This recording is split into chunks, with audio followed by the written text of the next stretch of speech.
Seja muito bem-vindo. Hoje eu vou relatar para vocês um caso de uma pessoa que passou por uma experiência de quase morte muito inusitada, porque ele estava super mal de saúde e acontece um processo, ele se vê fora do corpo e o que aconteceu ali, eu gostaria de fazer umas reflexões sérias e profundas depois com vocês. É algo bem impressionante e foi muito impactante para ele que passou por isso. Esse caso aconteceu em 2014 lá nos Estados Unidos com um americano chamado James. E ele começa então seu relato da seguinte maneira. No dia 16 de agosto de 2014, após encerrar uma cirurgia de hérnia, eu ainda estava em recuperação no hospital e tive dificuldades para urinar e evacuar. Apesar de alertar as enfermeiras, eu fui tranquilizado, pois isso às vezes acontece depois de uma anestesia geral. Logo depois, comecei a ter problemas para respirar. Meu rosto ficou muito quente e eu comecei a entrar em pânico. Alertei as enfermeiras sobre a minha dificuldade respiratória, mas não sabia se tudo aquilo era um ataque de pânico. Fui levado para outro quarto e colocado em uma maca elevada. Continuava ofegante e repetindo: "Não consigo respirar, não me deixem morrer." Foi quando uma equipe de enfermeiros entrou no quarto para avaliar a minha situação. Uma médica loira com expressão preocupada veio até mim. Segurei seu braço, olhei em seus olhos e falei: "Não me deixe morrer." Colocaram uma máscara de oxigênio no meu rosto, mas eu ainda, mesmo assim, não conseguia respirar. Alguém gritou: "Levem-no para a UTI, rápido!" E nisso fui deitado na maca e levado pelo corredor até o elevador. Comecei a sentir sono e pouco depois eu perdi a consciência. A perda da lucidez parecia como se eu estivesse adormecendo e as luzes fluorescentes do hospital acima de mim se desfocaram e por fim desapareceram na escuridão. Não sei quanto tempo se passou nesse ponto, mas houve um período em que eu não consegui dar conta do tempo. De repente, eu recuperei a minha consciência, mas sabia, de algum modo, que eu ainda permanecia inconsciente. Só que foi que intuitivamente eu entendi que eu estava fora do meu corpo físico. No entanto, o desafio era entender agora onde eu estava. Eu sabia quem eu era, lembrava de toda a minha história pessoal e de tudo que havia levado à perda da minha consciência até a minha situação atual. Mas eu estava ali, flutuando em um vasto vazio escuro, como uma bolha no meio do nada. Parecia que eu estava no espaço profundo, tão longe de qualquer galáxia, como se estivesse nas bordas mais distantes do universo, a trilhões de anos-luz de qualquer sistema estelar ou aglomerado galáctico. Eu não conseguia ver nada, exceto um ponto de luz muito fraco ao longe, e esses pontos pareciam estrelas nas extremidades mais distantes de uma galáxia próxima. Eram tão tênues que, quando eu olhei ao redor pela primeira vez, nem percebi que estavam ali. Eu estava totalmente ciente que eu não tinha naquele momento um corpo físico. Eu era apenas uma entidade invisível, de forma esférica, mas relativamente pequena. Percebi o quão insignificante eu realmente era diante da imensidão do espaço e da grandeza de tudo, se é que existia um propósito maior. O conceito de tempo para mim agora era estranho. Era como se o tempo não existisse, mas paradoxalmente também fosse real. Sentia que compreendia a história do universo, desde o início até o fim do infinito do tempo, incluindo os eventos históricos e a cronologia da Terra, sem contar que eu também tinha uma vaga compreensão da história de vida de outros planetas. Então eu comecei a pensar: eu acabei de morrer? Este é o além? Onde eu estou? Afinal de contas, é isso que acontece quando morremos? Nós temos apenas o nada? Eis então que eu comecei a temer que talvez aquele fosse um tipo de purgatório, como é descrito na Bíblia.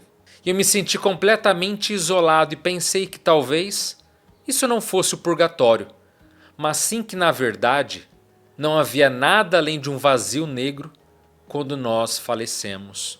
Talvez até mesmo não existisse a vida após a morte e o ateísmo estivesse certo.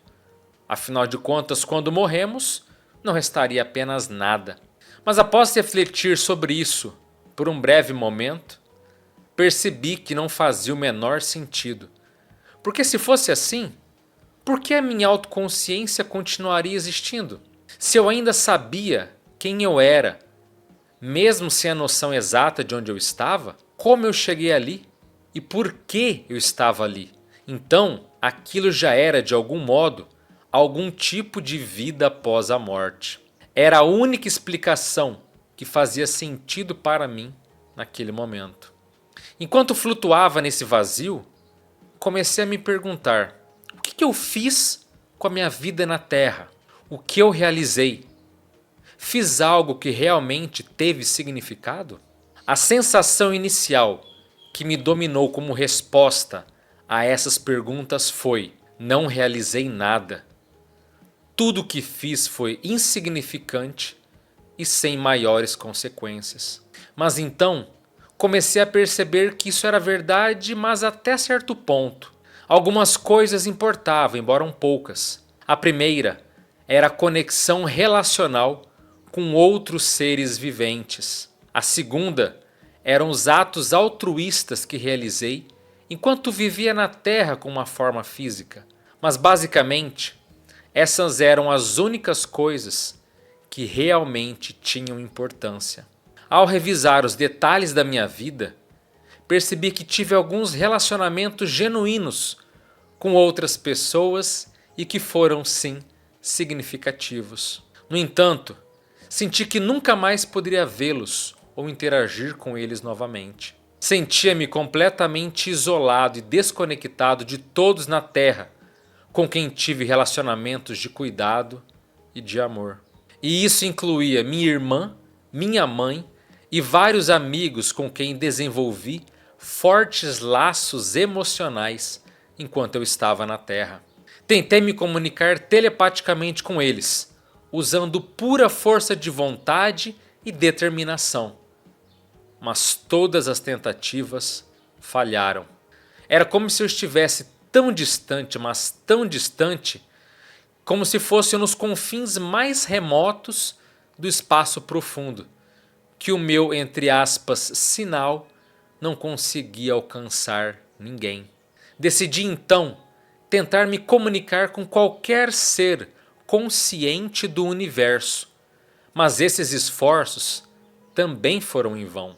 Havia uma compreensão intuitiva de que existiam outros seres conscientes além das formas de vida terrestres, em outros planetas, de várias galáxias espalhadas pelo nosso universo. Eu tinha uma vaga compreensão das suas existências.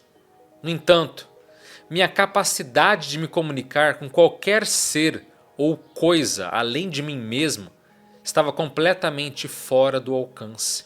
E ao revisar a minha vida mais profundamente, percebi que fiz alguns atos altruístas em relação a outros seres humanos, animais e plantas.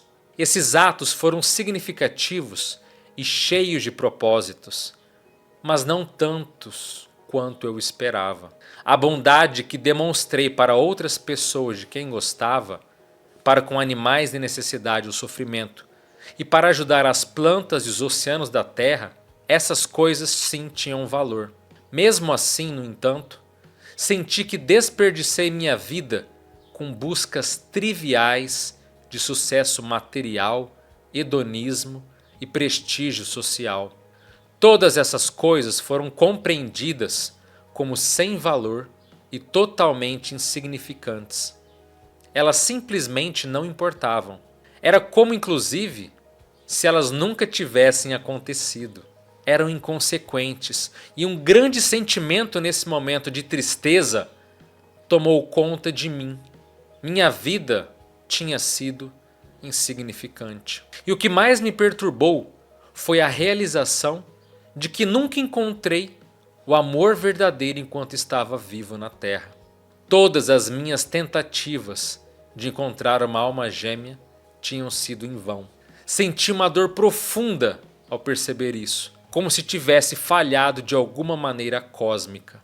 De repente, experimentei algum tipo de força gravitacional que agiu quase instantaneamente. Era como se eu tivesse sido puxado por um buraco de minhoca e transportado por trilhões de anos-luz de volta ao nosso planeta. Gradualmente, eu flutuei na órbita da Terra, descendo pelo céu até um ponto no ar, a cerca de 6 metros acima do edifício hospitalar onde o meu corpo humano estava. Eu olhava para baixo, como se fosse uma nave espacial pairando em padrão estacionário. Eu sentia o calor do asfalto do edifício e das ruas que estavam ali, logo abaixo. E podia sentir o odor do pavimento de asfalto do estacionamento e também das ruas. Eu via árvores, vários veículos em movimento, via pessoas andando de um lado para o outro e assim por diante. Então, ao focar meu olhar no edifício do hospital abaixo, era como se eu tivesse uma visão de raio-x e pudesse ver através dos diversos andares e tetos de concreto do prédio. Até mesmo o andar e a sala onde meu corpo estava deitado, eu conseguia enxergar nessa visão de raio-x. Os detalhes do meu corpo e rosto estavam desfocados e embaçados. Eu vi os enfermeiros se movimentando ao meu redor, entrando e saindo da sala, como se estivessem em movimento rápido. A minha essência, ou meu espírito, se quiser chamar assim, foi subitamente puxado para baixo, atravessando os objetos físicos e os andares do hospital, até a sala onde eu estava deitado. Eu agora pairava no canto do teto, olhando para o meu corpo, com as luzes fluorescentes distorcendo a minha visão das coisas. E lentamente fui puxado em direção ao meu corpo, até que minha essência retornou completamente à minha forma física. Houve escuridão novamente por um certo período. Não estava claro quanto tempo esse processo levou, mas então recuperei a consciência dentro do meu corpo físico. Olhei para o teto e percebi que estava deitado na UTI, ou Unidade de Terapia Intensiva, e rapidamente notei que não conseguia mover meus membros, pois estava preso em contenções médicas. Queria falar, mas engasguei. Então percebi que não conseguia falar porque minha garganta estava preenchida com um tubo de intubação. E de alguma forma eu consegui chamar a atenção das enfermeiras, que tentaram me reorientar, dizendo que eu estava clinicamente estável e que estavam felizes por eu finalmente ter recuperado a minha consciência. De alguma forma, sinalizei que queria me comunicar escrevendo e, ao escrever para elas, fiz várias perguntas sobre o que havia acontecido. Elas me explicaram verbalmente que eu tinha sofrido uma insuficiência respiratória e precisei ter sido entubado. Haviam me colocado sob anestesia, mas meu coração teve uma reação negativa à medicação. Aparentemente, quase me perderam várias vezes quando minha pressão arterial oscilou de muito baixa para muito alta durante a noite. Quase entrei em parada cardíaca algumas vezes. Me disseram também que precisaram me ressuscitar para estabilizar a minha pressão arterial. Avisaram inclusive meus contatos de emergência, que já estavam a caminho do hospital.